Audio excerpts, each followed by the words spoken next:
x and push your x, you push your y, you have to clear your decimal flag. Not everyone does it. I'll speak about the decimal flag later. And if you return from an interrupt, you pull y, you pull x, you pull your accumulator, and you return from the interrupt. You can branch depending on 4 of those flags, on all those arithmetic flags, negative, overflow, 0, and carry, with branch plus, branch minus, and so on.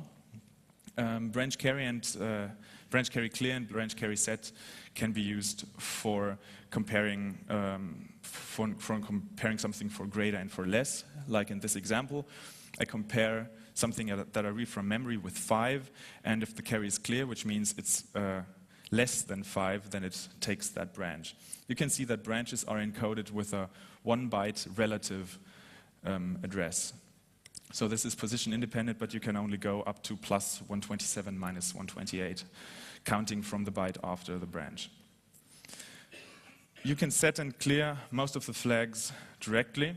You can set and clear the decimal flag, which I'm going to talk about later. And if you set the interrupt flag, you will mask the interrupts and turn off all the interrupts. Setting and clearing the carry flag explicitly is necessary if you want to add and subtract, because it's only available with carry added as well. So you have to clear the carry flag if you want to add something, and you have to set the carry if you want to subtract something. So now about the D flag, the decimal flag, there's actually a patent on it. They had a very clever implementation on how to do binary coded decimal, which nobody really uses, especially not nowadays, but it seems to have been pretty important back in the day. Normally, if you add 9 and 2 in assembly, you'd get OB. It's just a standard hexadecimal number. But if you set the decimal flag, it will do a decimal adjust after each addition and subtraction. So if you add 9 and 2, you will get a hex 11.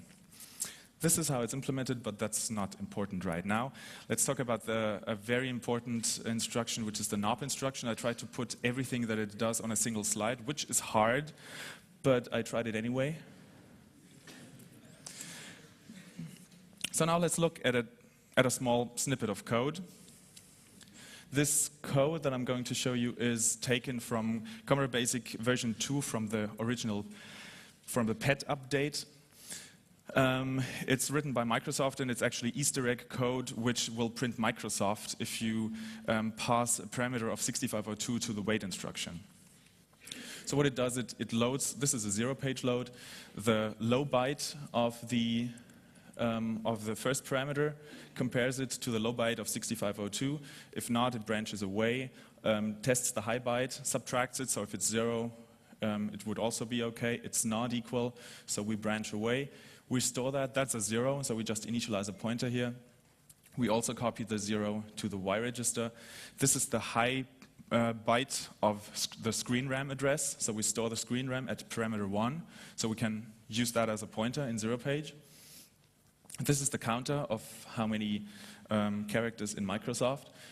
We load one character from the text. The text is actually obfuscated in a way that the upper bits are garbage, so we clear those upper bits, and we store it in screen RAM. Then we increment the pointer for indirect Y addressing, branch not equal for the loop. We increment the upper half of the pointer if necessary. We decrement the counter for reading loop, and then there's another loop we can print Microsoft multiple times. So this code it's pretty likely that this code was written by Bill Gates himself. There's pretty good evidence that it was written by him, and if he can write 6502 code, so can you.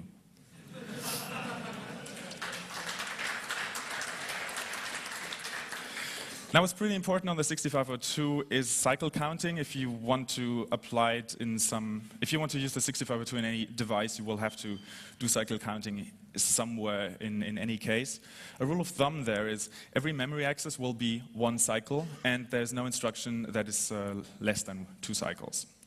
So let's look at that example again. Parameter 1 is a 0-page address, so if it had been an absolute address, it would be 4, but in this case it's 3 cycles, because load and parameter are 2 bytes already, and then it has the extra fetch of the 0-page byte, so that's 3 fetches. The compare is a 2-byte instruction, and it doesn't have an extra fetch, so it's 2. A branch is 2 bytes, so it's always 2. If it's taken, it's an extra cycle. This is another zero-page load. We've had that one, we've had that. What's interesting here is this is an absolute load, indexed absolute load. Absolute loads are 3 bytes already, so that's 3 cycles. Then there's the load from RAM, which is the 4th cycle. And if we have a carry on adding X, then this is another cycle. So this one is 6. So some of them are a little more complicated, and the return instruction is 6 cycles, and so is jump to subroutine. The 6502 has several chip bugs that people have to work around. They have been fixed in later revisions, but this C64 only has faulty chips. It never got updated. And yeah, it's sometimes very important for compatibility that these are not updated. For example, if you have an indirect jump, it should read the address that it jumps to, the low byte from this address and the high byte from that address. But it fails to do the carry, so it reads the high byte from that address. So always avoid that instruction. This is an interesting quirk. Normally, you wouldn't notice it from a software perspective, but if you use it on memory-mapped I/O hardware, you can see the difference. If you increment something, it will do an extra store at the address of the original value before it updates it to the updated value. And there's something similar with a ghost read. If you store something X indexed, then there's another load at the original address, not at the address plus X, but the original address. So in this example on a C64, it would acknowledge all interrupts, even if it shouldn't touch that address at all. The break instruction can be lost if an interrupt occurs right there. So the break instruction is, yeah, better don't use it. And there's an interesting flaw in that there are lots of illegal opcodes, which are all the opcodes which are not defined, but they didn't bother to just set all those to knobs or to breaks or to crashes, but they just do a combination of all the other opcodes.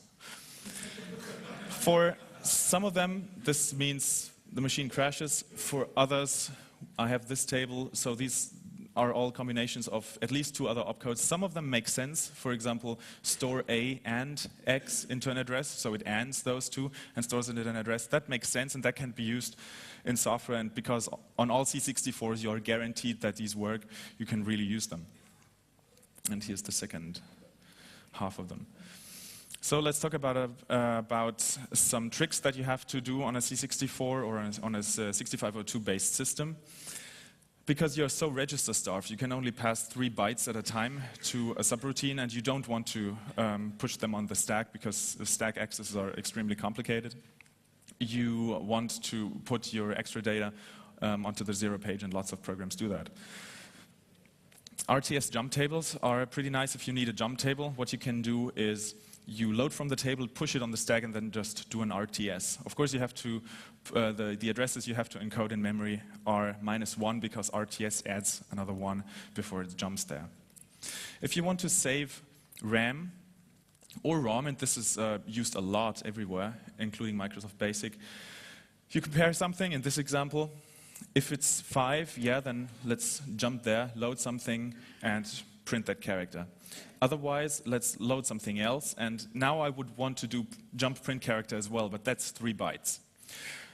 All I want to do is skip the next instruction. I could also do a branch not equal over the next instruction, but what I can also do is I can do .byte2c, which if I disassemble it and the branch does not get taken, decodes into a bit instruction, bit absolute, which just consumes the next 2 bytes. And a bit will just change, will AND that address with the accumulator and store it in the flags, but will not store it anywhere else. So it's basically a no-op for our purpose. So it skips the next instruction, and we only wasted a single byte. It's a little slower, but it saved us 2 bytes. Self-modification is used a lot on 6502-based systems. In this example, which would clear the screen RAM on a C64, we could do this with zero-page indexed, zero-page indirect Y indexed, but it's a lot easier and even faster if we do it absolute Y indexed and then have an increment instruction that just increments this byte in our own code, if we're not running in ROM. Let's look at the block diagram again. Now we can understand a few parts of that. The program counter logic is pretty complicated.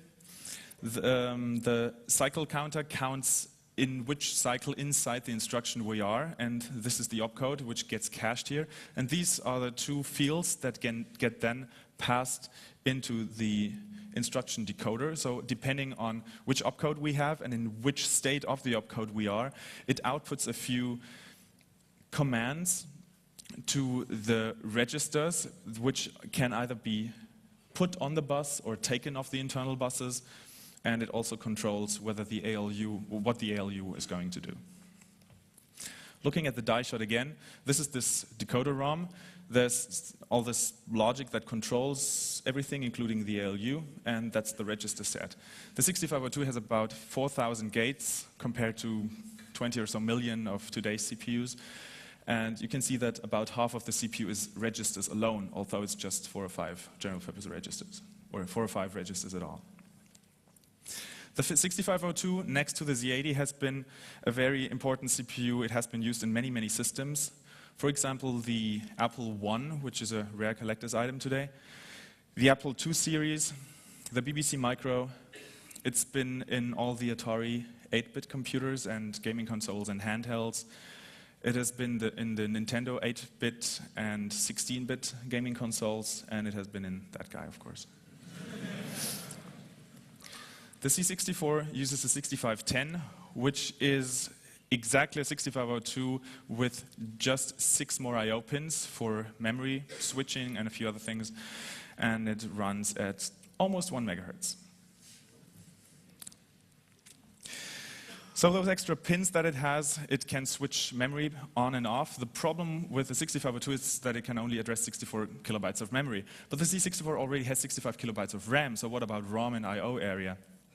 So this is the normal memory layout that you would see, but you can turn on and off all those ROMs. So underneath BASIC, there's another RAM bank. If you turn it off, you'll just see that one. What's interesting, if you write into ROM, it will always write into the RAM underneath. The kernel you can also turn off, and underneath the I/O area, there's not just RAM, but also the character ROM, which you can turn on if you want to modify the built-in character set and install that one. Let's look at the I/O area. It consists of memory ramp I/O for the video controller, the sound controller. There's an extra kilobyte of color RAM, which is external video RAM, which supports the video controller. And there's two complex interface adapters and 2 more slots for extensions that you can put on the expansion bus. Let's look at the 2 ROM areas that we have. Kernel ROM sits right on top of hardware. It has the machine init and test code, so it owns the interrupt vectors. There's real-time clock emulation in there. It sets up a 60 hertz interrupt and then emulates a real-time clock on top of that. There's RS-232 library code, which you can use on the user port. There's a keyboard driver, there's a screen driver, the IC serial bus driver for floppies and printers, and there's a tape library code. On top of the screen and keyboard driver, you have a screen editor, which allows you to move the cursor freely on the screen. And if you press return on a line that was previously printed, it will feed that back into the input buffer. On top of tape and IEC, you have file I/O semantics, and on top of all those devices, you can see the device numbers there, you have a character I/O library.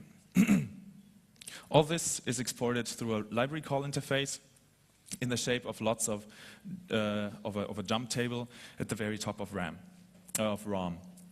So one of these would be character out at FFD2, and now you understand the license plate.